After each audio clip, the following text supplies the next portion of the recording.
నిన్న రేవంత్ ఏదో మాట్లాడుతుండు, కేసీఆర్ గారు మాట్లాడలే, జగన్మోహన్ రెడ్డి గారు నిలదీయలే, చంద్రబాబును నిలదీసిండు, జగన్మోహన్ రెడ్డిని నిలదీసిండు. కేసీఆర్ కు తెలంగాణ రాష్ట్రం ముఖ్యం, ఆయన ఎవరి ముఖం చూడలేదు.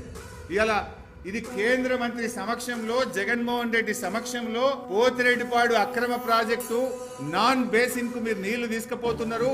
బిడ్డ మీరు పోతిరెడ్డిపాడు ఆపకపోతే ఆలంపూర్ దగ్గర బ్యారేజీ కట్టి నేను నీళ్ళని గుంజుతాని on the face of Andhra Pradesh chief minister KCR గారు మీటింగ్ లో హెచ్చరించింది.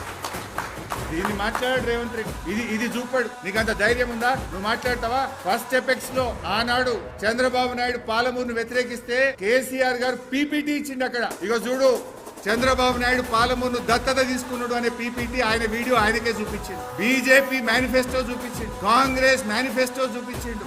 ప్రధానమంత్రి మహబూబ్ నగర్ కి వచ్చి పాలమూరు ప్రాజెక్టుకు అనుమతులు ఇస్తా అని ప్రధానమంత్రి మాట్లాడిన వీడియో చూపించి బీజేపీ ఒప్పుకున్నది, కాంగ్రెస్ ఒప్పుకున్నది, తెలుగుదేశం ఒప్పుకున్నది, ఎట్లాప్తారు పాలమూరు అని చంద్రబాబు నాయుడు ముఖం మీద బల్ల గుద్ది ఫస్ట్ ఎపెక్స్ కౌన్సిల్ లో మాట్లాడింది. సెకండ్ ఎపెక్స్ కౌన్సిల్ మీటింగ్ లో బిడ్డను పోతిరెడ్డిపాడు ఆపకపోతే ఆలంపూర్ దగ్గర నేను బ్యారేజ్ కట్టి నీళ్లు గుంజుతాని మీటింగ్ లో చెప్పడమే కాదు, కేసీఆర్ గారు క్యాబినెట్ లో పెట్టిండు, ఆమోదించిండు, జీవో కూడా దీని మీద ఇచ్చి అంత గట్టిగా నిక్కచ్చిగా తెలంగాణకు నీళ్ల కోసం పోరాడిన నాయకుడు కేసీఆర్. చూడండి, మెడ మీద తలకాయ ఉన్నోడు కేసీఆర్ గారు తెలంగాణకు నీళ్లలో అన్యాయం చేస్తుంటే నమ్ముతాడే? కేసీఆర్ ప్రాణమే ఇచ్చి తెలంగాణ సాధించిన కేసీఆర్ గారు తెలంగాణకు నీళ్లలో అన్యాయం చేస్తాడా?